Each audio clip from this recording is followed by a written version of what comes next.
Nolazine did it again. It's your boy SK David Baby, CEO of Generation Trill Records from New Orleans, and you now watching Nolazine TV.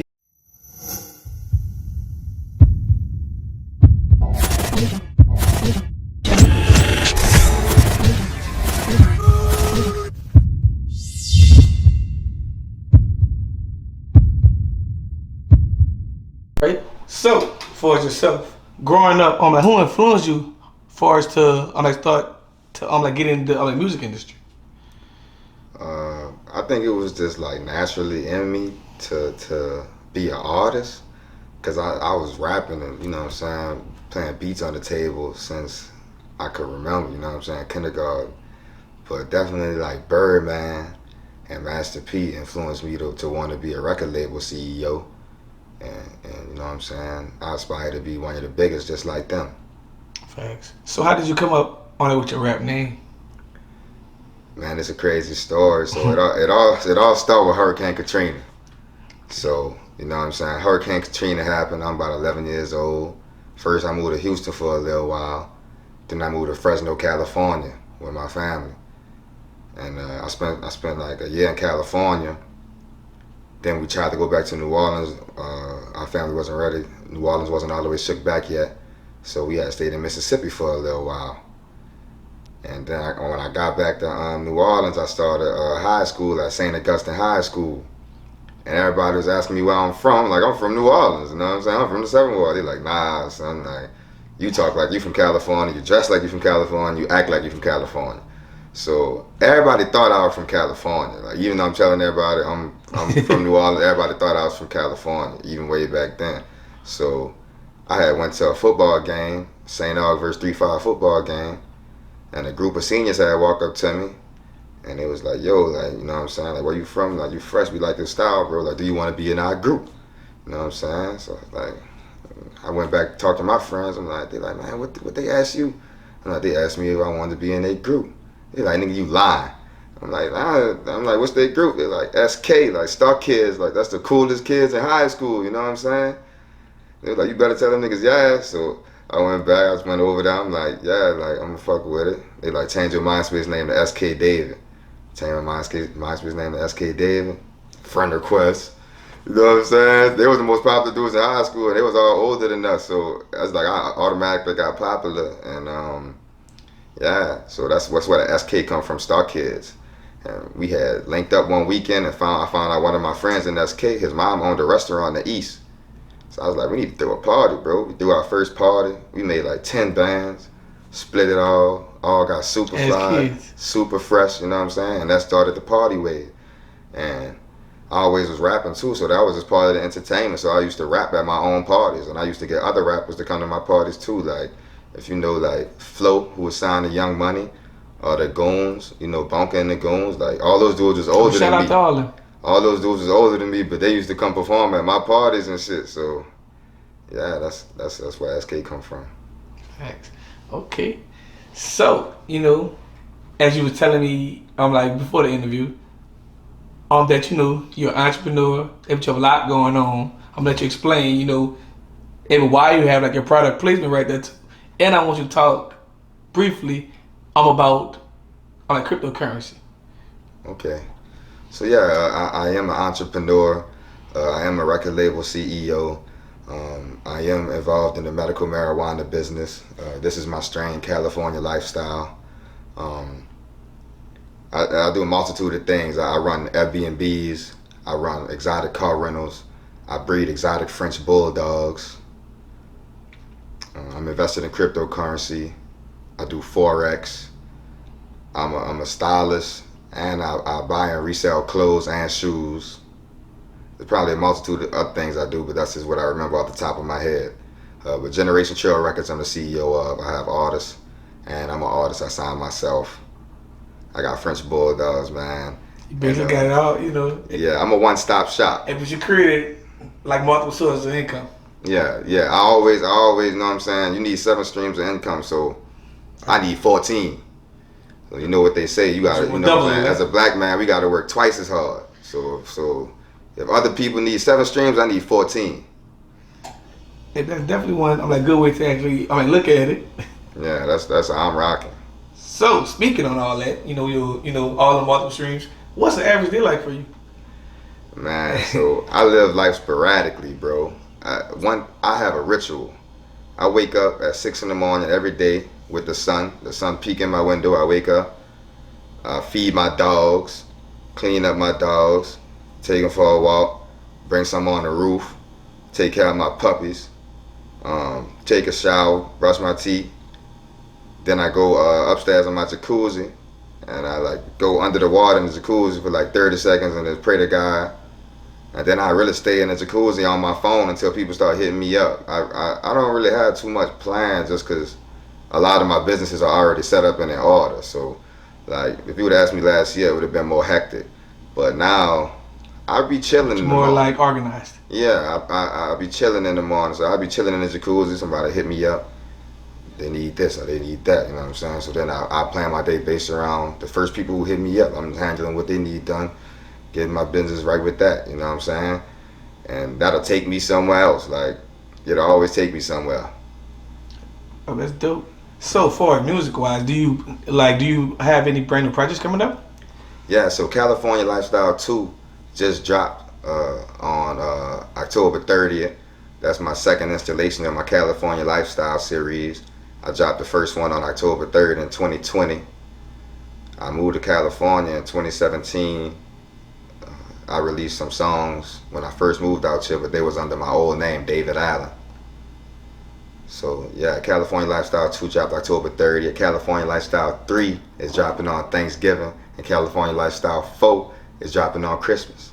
Okay, so do you have any features or anything like that? Well, I got features on California Lifestyle 1 and 2. Like Lil B the Bass God, Desto Dub, V's. On California Lifestyle 2, I have Currency, Ralphie the Plug. I have some features that I'm working on for California Lifestyle 3 and 4, but I don't want to say no names that's not on there. But just know we steadily leveling up every time. But you working. I'm working every time. Y'all listening to 2. 2 just dropped. I'm working on 5. That's what's up. So, as far as being a music artist, tell us what actually separates you from other artists. Well, I'm not just an artist. I'm a record label CEO. So I'm managing myself and I'm managing other artists. I'm booking my own studio time. I'm writing and freestyling all my own songs. I'm paying for all of my own beats. I got my own publishing company. I don't know nobody who can make songs faster than me. Really? That's how? So tell the world on how fast you make a song. If I book a 12-hour session, last time I booked a 12-hour session, I did 15 songs. And my artist did 2 songs. That's 17 songs in 12 hours, which correlates to being there like, you know what I'm saying, around 33 minutes per song. And that's with a pre-mix. So really it's taking me around 15 minutes to complete a song, and then 15 minutes of a pre-mix. And then I'm on to the next one, and we gonna master it later. Okay. So, being in the music industry for a while now, tell us what you enjoy most about it, and tell us what you actually hate about it. I love everything, man, because last year I was at the tip of the surface, now I'm scratching a little bit further, and I know that I'm going to be a problem in the game, and I don't have nobody behind me. I don't have any major label, nothing, no big homie, nothing. It's just all me, so I'm just having fun. I appreciate everybody who fuck with me, and you know what I'm saying. I'm just on the upward spiral with my career. I can't say nothing I don't like because I don't like speaking negatively. You know what I'm saying. I done ran into hiccups in the industry, and I find solutions. So I done had, you know what I'm saying, talkings with other artists, or you know what I'm saying, talkings with record labels. And we might have agreed or might not agree, but at the end of the day, I'm a solid businessman and I'm a solid person. So I maintain relationships and I don't try to burn no bridges. Okay, so speaking of being a businessman and those hiccups, like I want you to explain the struggles of being one full-time entrepreneur. Well, when you a full-time entrepreneur, it's like I'm saying, I'm my own backbone. So nobody ain't falling with me. So I'm falling by myself. But the plus side is nobody coming to the top with me either. Unless you with me. So my success is my success and my fall is my fall. And I learn every time I fall. So it's really not a mistake. It's a lesson. So I've been at the top of my career and then spent all my money trying to, you know what I'm saying, live the life. I am living the life. That's why I spent all the money. So, you know what I'm saying? That's when you learn to get it back. That's when you gotta hustle more to get it back. So, you know what I'm saying? I can't even say I'm faking the lifestyle because I am not live this lifestyle. You know what I'm saying? Shit just get bigger and bigger. Okay. So has there ever been one point in your music career, when you just want to give up? Multiple times, bro. Like I told you, I've been rapping since I was 5. Oh yeah. I released I recorded an album in high school that I'm gonna put out once I'm bigger. And when people listen to it, they tell me it's better than anything they hear now. I was a beast in high school, bro, but I didn't have the right people around me who was supposed to get me where I was supposed to be, because I was been supposed to be a star. But do you feel like you were do you feel like you was actually on a beast in high school because you were more hungry? Nah, I'm still hungry. Okay. But when I was in high school, I didn't have any outside influence. It was 100% me and my voice. And that's not to say that my influences are bad, but it's just to say I grew up and my music, I have a wide range of styles now, which is also a plus side to me. But my old music is just 100% me, like, you know what I'm saying? Like, I created that shit when I was in high school. Like, the shit that I'm talking in that shit, like when people hear it, they're like, no, you wasn't 13, 14 when you recorded this. Like, I really was, like, you know what I'm saying? Like, some people say I sound wiser in my high school recordings. But so I never released that because I feel like I needed a bigger platform to release it on when I should have just put it out. So I never released my high school album. I released my first album when I was in college, as a sophomore in college. I recorded it freshman year, never put it out because I was, you know what I'm saying? You want people to fuck with you. You want people to receive what you putting out. So I didn't know if I had the fan base or enough followers to even put it out. So I didn't put it out. Then when I became a sophomore, I'm like, man, I'm getting older. Like, you know what I'm saying? Like, I need to put this shit out. So boom, I put it out my sophomore year. I got good reception. Started working on the next one. ASAP, I put out my next one. Generation Trail 1, Gen Trilly 1, and Generation Trail 2. Got good reception, you know what I'm saying? But then like real life hit, you know what I'm saying? My mama went to jail. I'm in college struggling. I'm hustling while I'm in college. I got a lot going on. So I had to fall back from the music and just dive into school and graduate and just dive into hustling and working so I could support my family. And so I took a break from music to just really be a businessman and graduate college. That's when I founded my record label and my advertising company. So in 2015, I started Generation Trail Records and I started David Allen Advertising, my advertising company. Okay. And so far as your advertising company, I want you to tell the world all of the services that you have, you know. So I went to school for digital marketing and advertising, product placement, political communication, business communication, and French.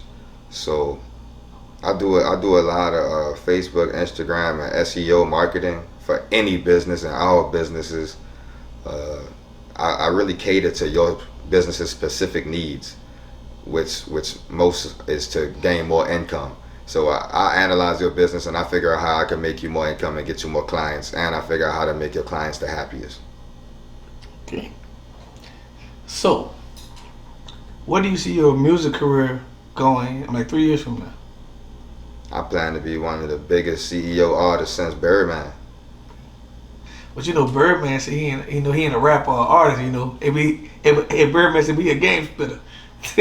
I'm a game I'm spitter. messing with you. I'm a game spitter. Hey, nothing wrong with that. Salute to Birdman. Oh.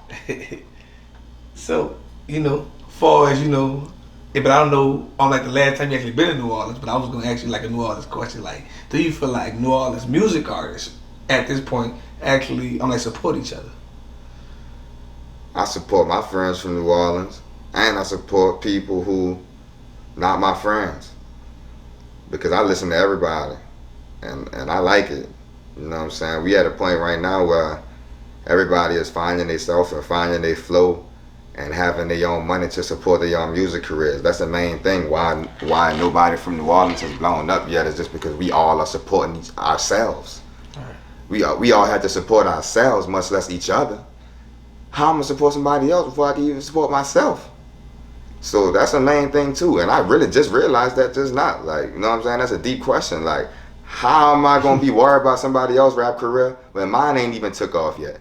That don't mean I'm hating on them. That just means I'm trying to do me. You got television. You gotta worry about yourself first. You know what I'm saying? Yeah, I definitely get that. Okay. So, what do you think you'll be doing? Well, I kind of see it, but like, what do you think you'll be doing? I'm like, if you wasn't doing music. Man, I'd be doing the same thing, bro, because music is a part of my life. So even when I was at my brokest and I quit promoting my music, I was still working on my craft, because I'm listening to music, I'm listening to other artists. If they got some space on the rest of their beat, I'm getting inspired, I'm freestyling on the rest of other people's beats.